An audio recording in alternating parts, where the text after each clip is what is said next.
Chapter 11 چل رہا ہے ہمارا، آسان سا چیپٹر یہ میرا خیال ہے ابھی تک۔ اس طرح کے تصور سے کیا مراد ہے؟ آمدنی میں اضافے سے سرمایہ کاری میں اضافہ ہو جاتا ہے اور کمی سے کمی ہوتی ہے۔ چنانچہ آمدنی میں تبدیلی سے جتنے گنا سرمایہ میں تبدیلی ہوتی ہے اسے کیا کہتے ہیں؟ اسراء کہتے ہیں۔ ٹھیک ہے، پچھلا کیا تھا؟ سرمایہ کاری سے آمدنی جتنی بڑھے گی نا، یعنی لوگوں کی تنخواہ میں جتنا اضافہ ہوگا وہ ضارب ہوتا ہے۔ یہ ہے کہ سرمایہ کاری کتنی زیادہ ہوئی ہے، اس کو اسراء کہتے ہیں۔ تجارتی چکر کے ڈائیگرام بنائیں۔ گرم بازاری، مراجعت، کمی، سرد بازاری، پھر بحالی، گرم بازاری، یہ ایسے چلتا رہتا ہے۔ تجارتی چکروں کی 4 خصوصیات۔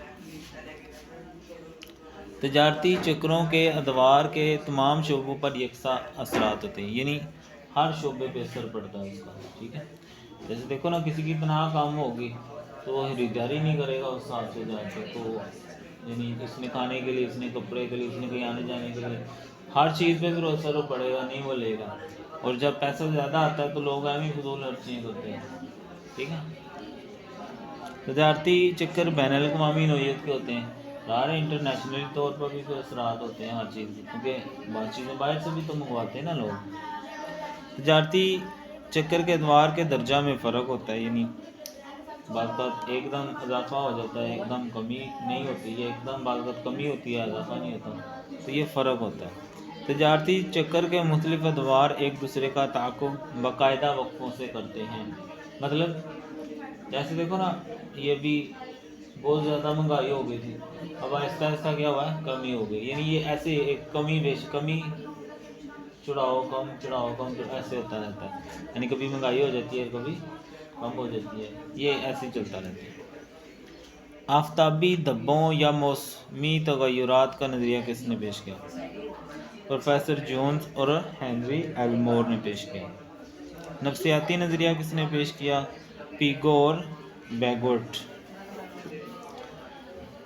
تجارتی چکروں کا کم تر صرف یا زائد بچت کا نظریہ کس نے پیش کیا؟ یہ نام یہ یاد کرنے ہیں، ہابسن، فوسٹر، کیچنگز اور ڈگلس۔ تجارتی چکروں کا زائد کس نے پیش کیا؟ ہائیک، مائزز اور کیسل۔ زرعی نظریہ کس نے پیش کیا؟ ہارٹرے اور فریڈمن۔ اختراع کا نظریہ شمپیٹر۔ تجارتی چکروں کا جدید نظریہ کس نے پیش کیا؟ پروفیسر جے آرکس اور پروفیسر سیموئلسن۔ زرعی پالیسی سے کیا مراد ہے؟ زر کی رسد کو کنٹرول کرنے کے لیے مرکزی بینک جو اقدامات اختیار کرتا ہے، اسے زرعی پالیسی، یعنی پیسے کی کنٹرول کرنے کے لیے نا، کہ بینکوں جو مرکزی بینک ہے، یعنی اسٹیٹ بینک کہہ لو، وہ جو بھی کرے گا نا وہ کیا ہوتا ہے، جیسے لوگوں نے بھی سیونگ کی ہوئی ہے تو اب پیسے ظاہر مارکیٹ میں کم ہو جائیں گے نا، تو وہ پھر کیا کرتے ہیں، کچھ سالوں بعد کرنسی چینج کر دیتے ہیں، نوٹ بدل دیتے ہیں کہ لوگ باہر نکالیں پیسے۔ ٹھیک ہے، تو یہ بڑا حساب رکھنا پڑتا ہے گورنمنٹ کو۔ مالیاتی پالیسی، حکومت کی آمدنی اور خرچ کی پالیسی کو مالیاتی پالیسی کہتے ہیں، یعنی جو گورنمنٹ بجٹ بناتی ہے نا۔